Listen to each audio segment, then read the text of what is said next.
Everyone ignored the alien mother and daughter until he offered them a new life. The rain never stopped in New Chicago. It poured like the sky itself was crying. Neon signs flickered on broken buildings. The streets were cold and full of trash. People walked fast, umbrellas up, eyes forward. No one wanted to see what was hiding in the dark corners. In one alley, behind a pile of old boxes, an alien mother sat with her small daughter. Her name was Jera, and the girl was called Lena. Their skin was a pale silver blue, glowing softly. Under the rain, their clothes were torn. Their eyes were tired. Jera held Lena close to her chest, using her arms to keep her warm. The girl's fingers were cold like ice. Her lips trembled. "Mom, will we eat today?" Lena whispered. Jera looked away. Her heart hurt. Back on her home planet, she had been a respected school teacher. Children had called her ma'am. Her husband had been a scientist. Their lives were full of books and kindness. But when the war came, everything burned. Her husband died. She ran with Lena to Earth, hoping for a better life. But Earth was not kind. Humans had once welcomed alien refugees with open hands. But that was years ago. Now, Earth's cities were full. Food was short. Hate was easy. Refugees were treated like insects. Camps were closed. Borders were watched. Many aliens hid underground or lived on the streets like Jera. Lena coughed. Her body was weak. She had not eaten for 2 days. Jera looked at the sky. "Please," she whispered to no one. "Just a little help. For her. Not for me. Just her." Suddenly, she heard something. Footsteps. Someone was coming down the alley. Jera pulled her daughter behind her, ready to fight or run. Her heart raced. Most people just passed by. But some were worse than hunger. Some kicked. Some laughed. One man last week had thrown old food at them and called them street rats. The footsteps stopped. Jera slowly looked up. A tall human man stood in the rain. His clothes were old but clean. His face was hard, but his eyes were calm. He looked down at them. He didn't say a word. Jera didn't speak either. She only held Lena tighter. Then something strange happened. The man slowly took off his coat. It was dry and thick. He walked forward, knelt down, and wrapped it around Lena's small body. Jera's eyes widened. The man stood up again. Still silent. Lena looked up at him with wide, glowing eyes. "Thank you," she said, her voice small. The man nodded. "You didn't need food?"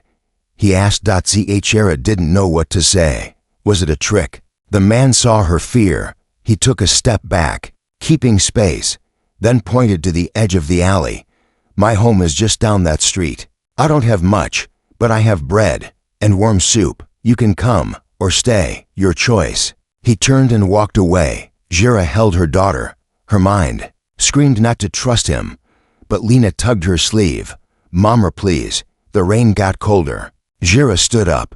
Her legs hurt, but she held her daughter tight and followed the man. The small house was 2 blocks away. It was old and had broken windows, but warm light came from inside. The man opened the door and waved them in.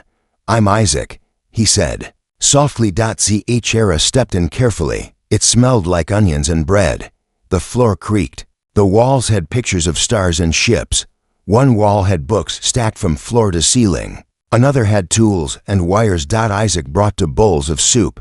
Thick, hot, real. Lena began eating fast. Isaac laughed a little. "Slow down, little one." Jera picked up a spoon and tasted the soup. Her hands shook. Isaac didn't ask questions. He only watched them with quiet eyes. After a moment, he stood and brought out a blanket, putting it over Lena's shoulders. "I have an extra room. It's small, but dry," he said. "You can sleep there. No rent, no questions." Jera looked at him. "Why are you helping us?" she asked. Isaac paused. He looked at the window. Rain still fell. "Long ago," he said slowly. "My mother helped someone like you," she said. "Kindness is free, but saving a life is priceless. I never forgot that." Jera felt tears rise, but she held them back. Lena leaned against her, full, warm, safe. For the first time in many days, Jera felt something she thought was gone forever. Hope. But far away, in a high tower filled with cameras and data screens, someone was watching. A red light blinked. A voice whispered, "Alien ID number 45-7 located. Prepare for retrieval." The next morning, Lena woke up in a real bed. The blanket smelled like old wood and soap. The pillow was thin, but soft. Sunlight came through the small window. She blinked at the light, unsure if this was a dream. For a moment, she didn't move, afraid that if she did, it would all disappear. Her mother, Jera, was already awake, sitting beside the window. She hadn't slept much. Her eyes were on the sky, her mind far away. Isaac's house was quiet. Too quiet. Jera stood and walked into the kitchen. Isaac was there, fixing something on the table. It looked like a broken toaster, but there were alien wires sticking out of it. He didn't look up. "Morning," she nodded. "Thank you for last night." He finally met her eyes. "You're welcome. Hungry?" Before she could answer, Lena ran in, still holding the blanket like a cape. "Do you have more soup?" Isaac smiled. "Toast and eggs today. Soup comes later." He served them both. No questions, no small talk, but something felt off. Jera noticed it when Isaac walked to the back door. It had 3 heavy locks. Not 1, 3. Same with the front. All windows were sealed shut with metal bars. Even the bathroom had a latch from the inside. "Why? Do you lock everything?" Jera asked, trying to sound casual. Isaac didn't answer right away. He just looked at his reflection in the dark window. "I've had people break in before," he said, "and not for food." His voice was low, sharp, like he was remembering something painful. Jera didn't ask more, but her instincts stirred. This man was kind but not open. He was hiding something too. Later that afternoon, Lena found a small stuffed toy in the corner of her room, a teddy bear, old but clean. She hugged it tight. "Whose is this?" she asked. Isaac froze. "It was my daughter's." Jera turned to him. "You have a daughter?" "I did," he said quietly. "Not anymore." No one spoke for a while. That evening, a strange sound came from outside. A low humming, like a drone. Isaac rushed to the window. "Don't move," he whispered. He turned off all lights. Outside, a black drone hovered near the street lamp. It had no name, no signal, just a red blinking light and a small scanner. Jera pulled Lena close. Her hands were shaking again.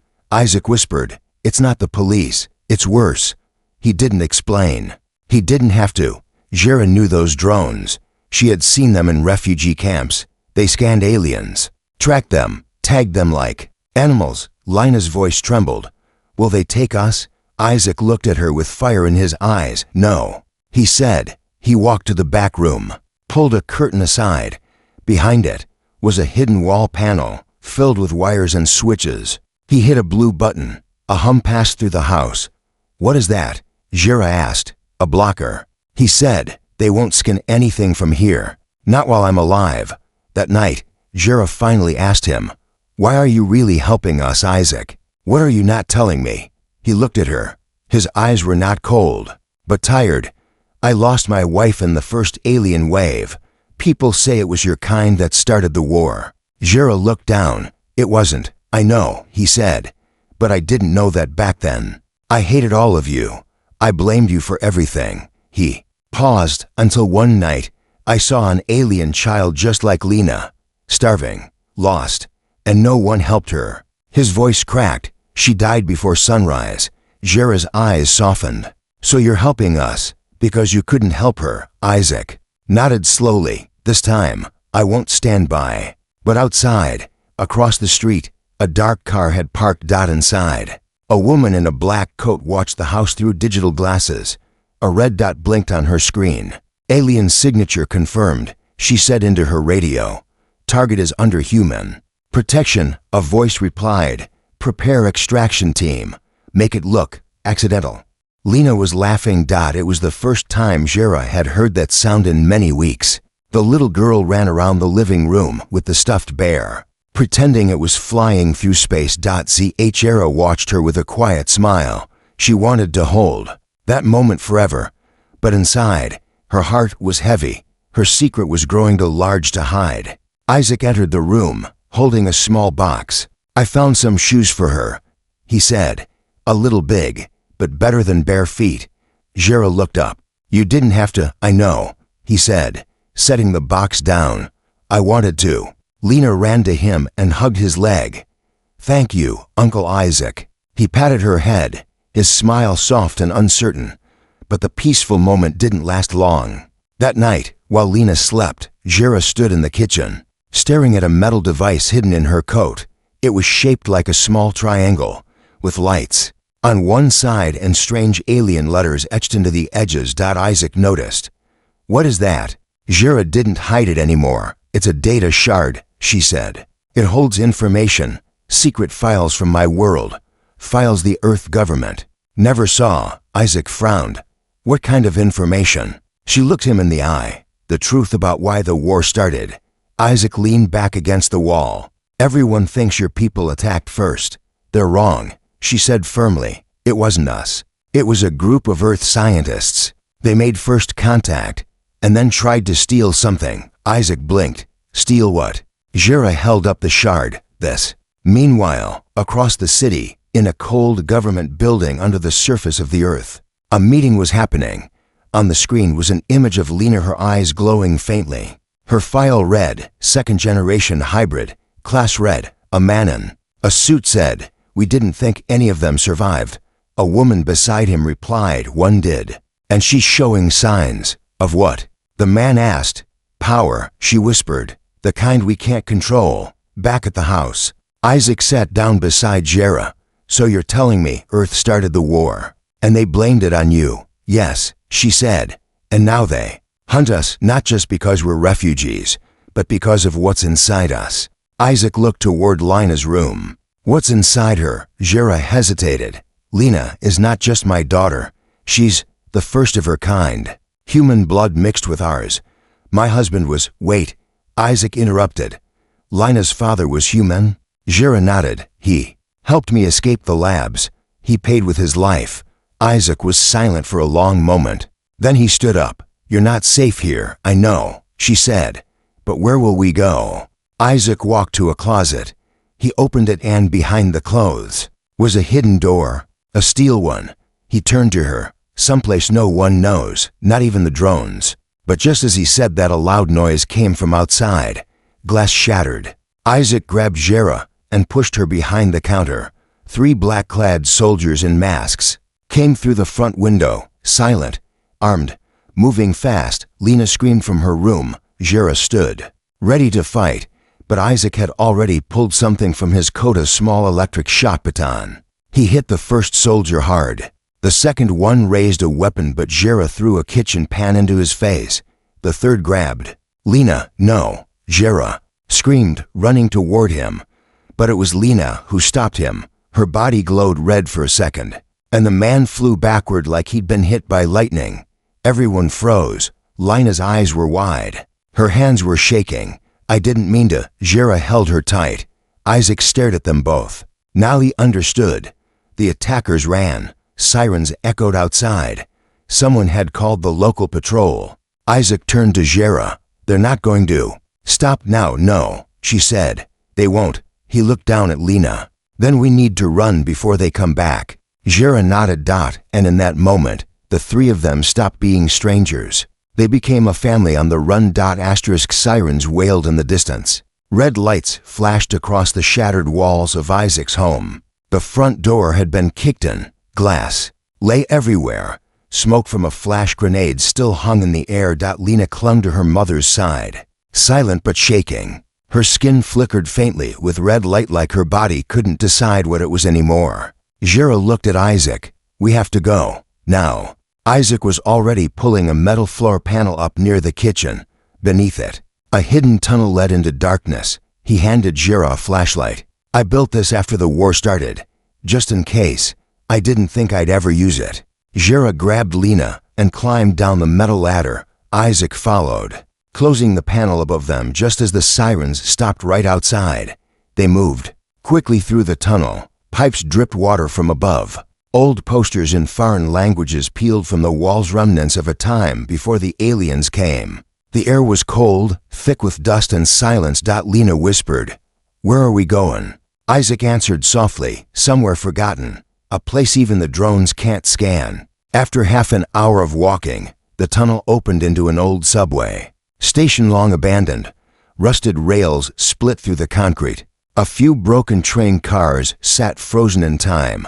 This used to be a checkpoint, Isaac said. Back when humans helped the first wave of alien refugees. Before the riots. Before the bans. Jera looked around. Why bring us here? Isaac stepped onto the broken platform. Because this is where I hid my last promise. Jera raised an eyebrow. What promise? He opened a panel in the wall. Inside was a small cryopod, old but intact. Jera gasped. You were hiding someone? Isaac shook his head.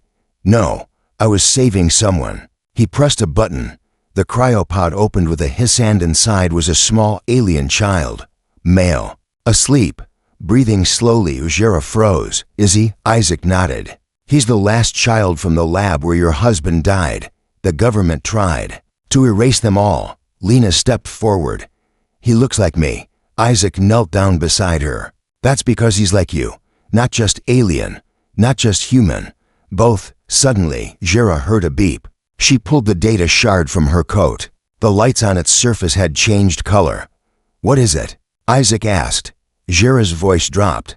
Someone just activated the beacon. They know where we are. Isaac slammed the wall shut again. We have less than 10 minutes. Lena looked at the sleeping boy. We can't leave him. Jera hesitated but then nodded. We won't. Isaac moved to the corner of the station. Behind old lockers, he revealed a heavy underground tram, a makeshift vehicle he had converted himself. Powered by stolen solar cells. He turned to Jera.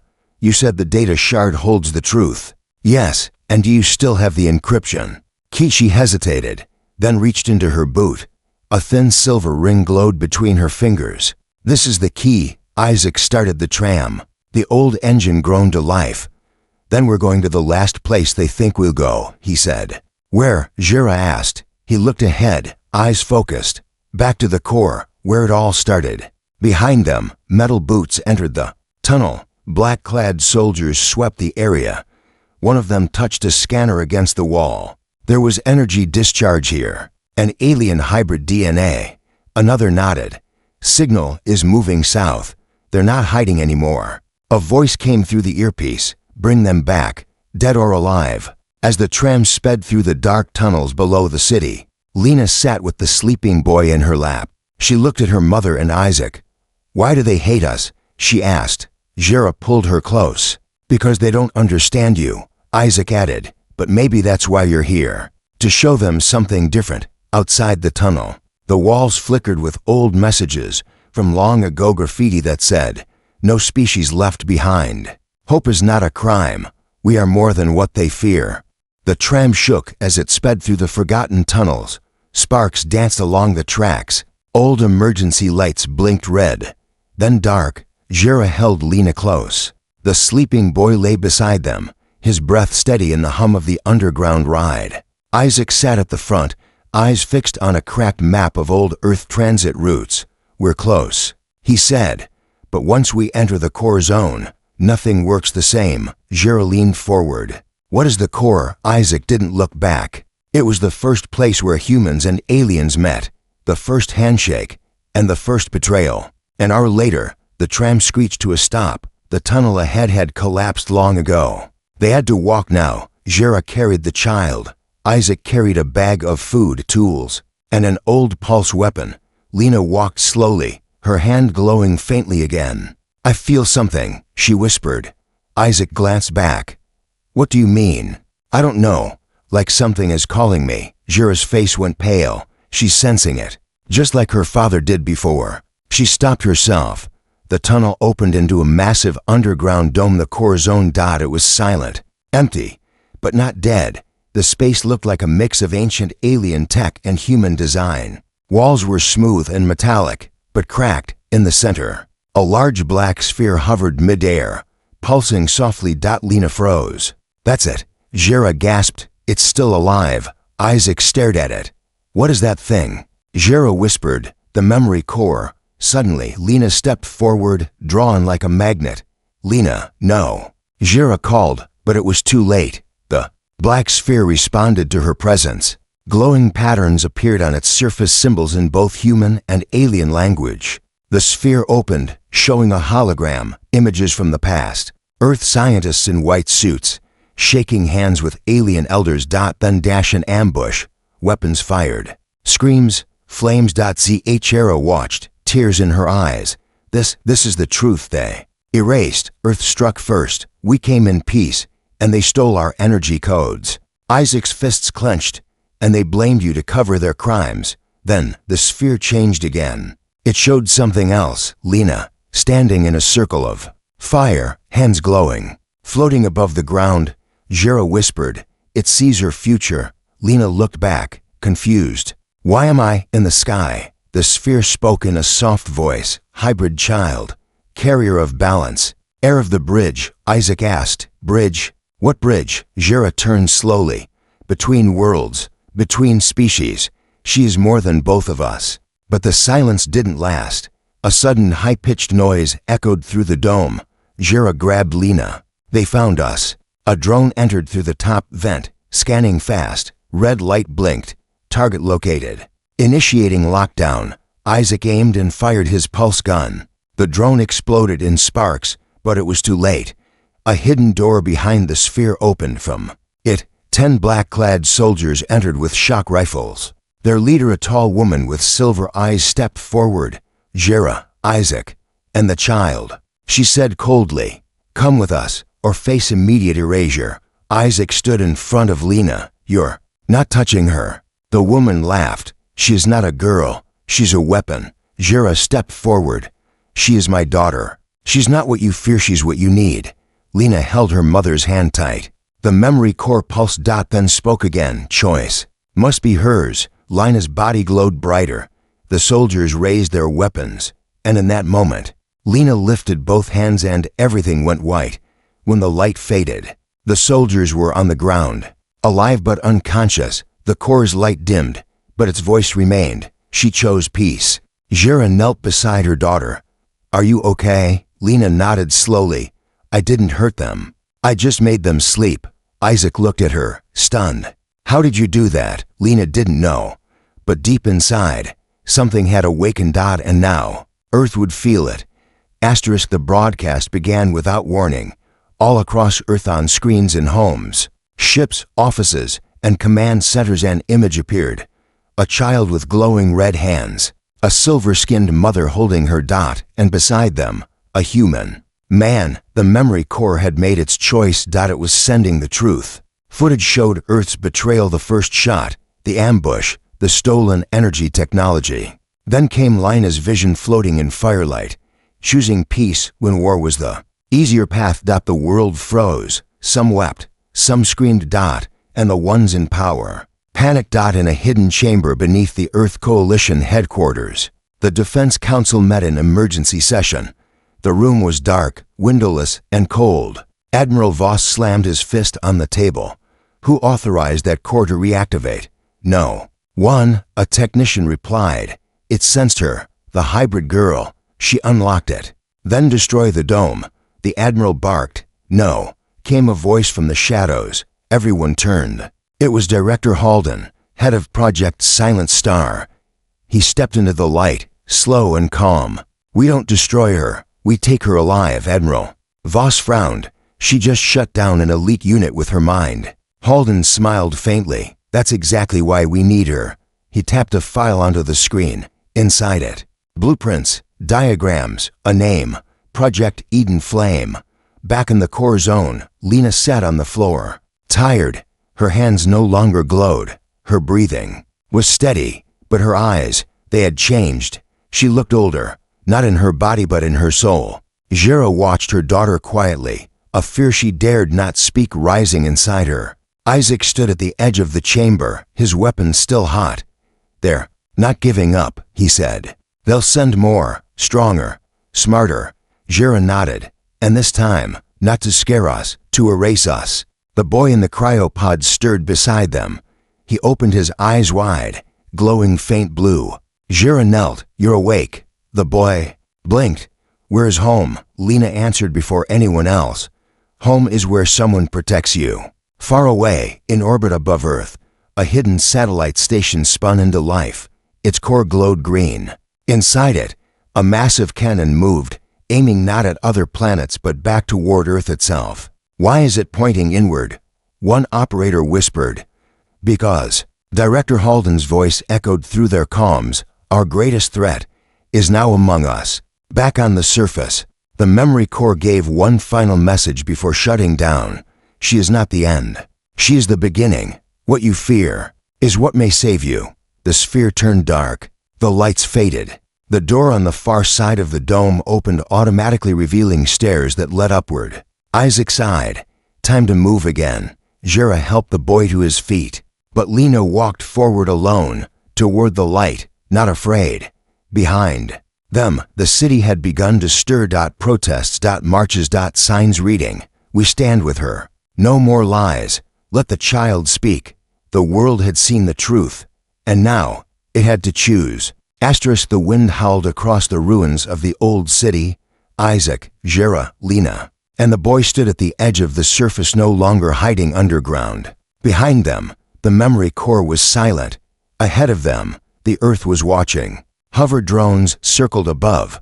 Soldiers lined the rooftops. A fleet of silent black transports blocked every road. They had come for Lena. Jera held her daughter's hand tightly.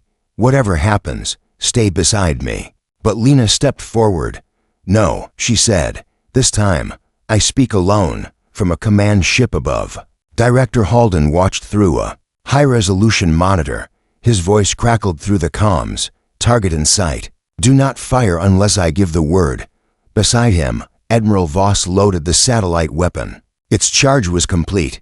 Just one signal, and it would fire from space, erasing the core zone and everyone inside it. Lena walked to the center of the open square. She was just a child, her clothes torn. No armor, no weapons. But her voice reached everywhere. "Earth, you're afraid of me." Her voice echoed, captured by the drones, broadcast live across every screen once again. "You think I'll destroy you, but you already started to destroy yourselves long ago. Not with war, with fear." She looked at the soldiers. "You fear what you don't understand. That's why my father died. That's why we hid. That's why I was called a weapon." She held out her hand, glowing gently. "But I am not a weapon." She closed her eyes. "I am the bridge." Suddenly, the boy beside Jera began to glow too. His light was blue. The two auras touched. Where they met, a wave of energy pulsed across the air, soft but unbreakable. It shut down every drone, every weapon, every scanner. The sky changed. For a second, Earth stood still. In the command ship, warning lights flashed. The satellite cannon powered down. Controls locked. "What is this?" Halden shouted. "Override." "It's not us," his engineer replied. "It's her." Halden stared at the screen, sweat running down his face. "She's rewriting our network." "No," the tech said. "She's not rewriting it. She's freeing it." Back on the surface, a soldier dropped his weapon. Another followed. And then, slowly, all of them knelt, not in surrender, but in recognition. Isaac whispered, "They see her now. As she is." Jera couldn't hold her tears. She knelt too, proud and afraid. The boy spoke, his first full sentence. "She woke the world." In homes across the planet, people watched with wet eyes. In the alien camps, hope returned. In the skies above, ships stopped circling. Lena had done something no leader, no army, no machine had done in years.